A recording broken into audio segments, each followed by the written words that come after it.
Halo semua, kenalin nama aku Andika Gustiawan dengan NIM 1312068 dari Fakultas Teknik Mesin dan Dirgantara, jurusan Teknik Mesin dari Institut Teknologi Bandung. Di sini aku akan menjelaskan tentang giroskop yang berhubungan dengan mata kuliah kinematika dan dinamika permesinan.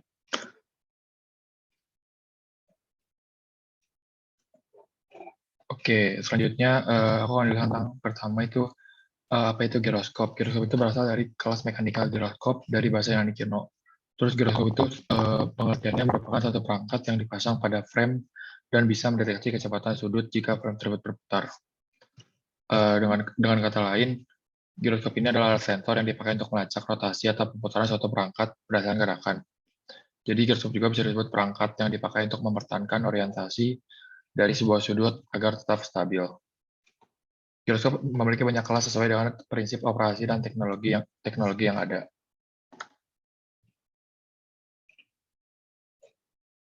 Terus di sini ada contoh-contoh dari giroskop. Yang pertama di sini bisa dilihat ada drone.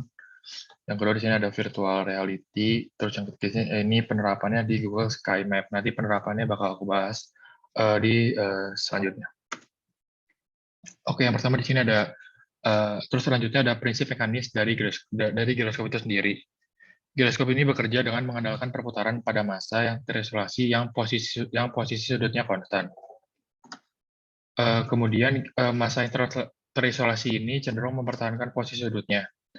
Maka dari itu muncullah ada torsi eksternal dan diterapkan pada massa. Dan akhirnya sumbu rotasi akan mengalami pergerakan presesi pada kecepatan sudut konstan. Kemudian bisa dilihat akan muncul persamaan CY dan CZ yang ada di bawah ini. CY dan CZ ini adalah torsi yang bekerja sepanjang sumbu Y dan Z. Sedangkan ini adalah momen inersia masuk kutub dari massa yang berputar. Omega adalah kecepatan sudut dari massa yang berputar di sepanjang sumbu rotasi. Dan Y dan Z sendiri adalah kecepatan presesi sepanjang sumbu Y dan Z. Oke, bisa juga gambarnya secara terdirinya ada di sini, kemudian X. Oke, mechanical rate dari giroskop. Yang pertama, rate gyro mengukur kecepatan sudut kendaraan selama gerakan berputar. Terus berdasarkan persamaan satu, ketika kecepatan sudut dikenakan ke sebuah gimbal, akan menyebabkan massa berputar mengalami torsi yang proporsional.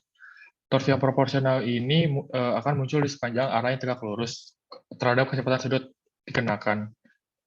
Dan gimbal sendiri merupakan mekanisme yang terdiri dari cincin berputar untuk menjaga instrumen seperti kompas. Oke, next. Deskripsi dari giroskop umum. Sebuah giroskop harus terdiri dari berbagai komponen. Yang pertama, roda pemintal yang dipasang pada dua gimbal.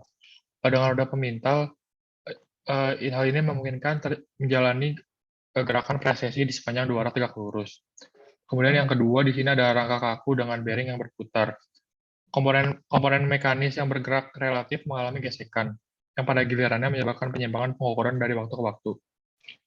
Sedangkan tujuan utama dari desain giroskop adalah membangun perangkat tanpa gesekan. Maka dari itu, untuk meminimalkan gesekan, bantalan dan bearing presisi tinggi dan pelumas harus digunakan. Yang ketiga di sini ada sensing system. Sistem ini mampu membaca perpindahan sudut antara dua gimbal yang berdekatan dan mentransduksinya menjadi sinyal listrik. Next. Kelebihan dan kekurangan giroskop. Yang pertama, kelebihan giroskop ini dapat mendeteksi gerakan dari segala arah. Seperti yang tadi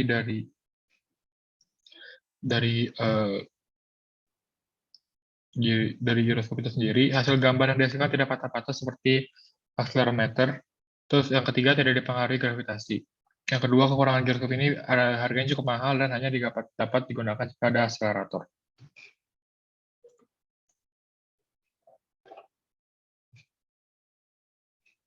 Terus yang sini ada fungsi giroskop. Yang pertama, giroskop bisa digunakan untuk navigasi, kontrol rudal, dan penerbangan.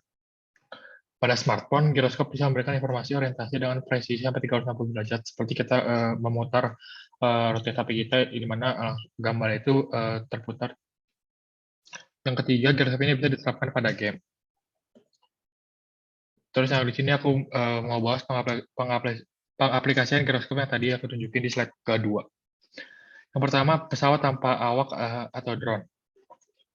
Pesawat tanpa awak atau drone ini memanfaatkan giroskop dengan cara menggunakan prinsip kerja giroskop untuk kontrol penerbangan otomatis. Giroskop pada pesawat ini juga berfungsi untuk menentukan sistem referensi pada navigasi di UAV. Yang kedua adalah virtual reality 3D. Virtual reality 3D ini memungkinkan giroskop bekerja dengan memanfaatkan giroskop dengan menggunakan 6 degree of freedom. Penggabungan di giroskop, akselerator, magnetometer memungkinkan virtual reality 3D bisa bergerak dalam 6 degree of freedom. 6 degree of freedom ini sangat penting dalam virtual reality 3D karena memudahkan penggunaan dalam melacak pergerakan pengguna dan meningkatkan interaksi lingkungan dengan pengguna, sehingga terlihat semakin nyata. Yang ketiga dan terakhir adalah Google Sky Map. Google Sky Map ini bertujuan untuk melihat benda langit dari smartphone. Hal ini tentunya membutuhkan prinsip kerja dari giroskop tadi. Oke, baik. Sekian dari saya, Andika Gusyawan, 32068. Terima kasih.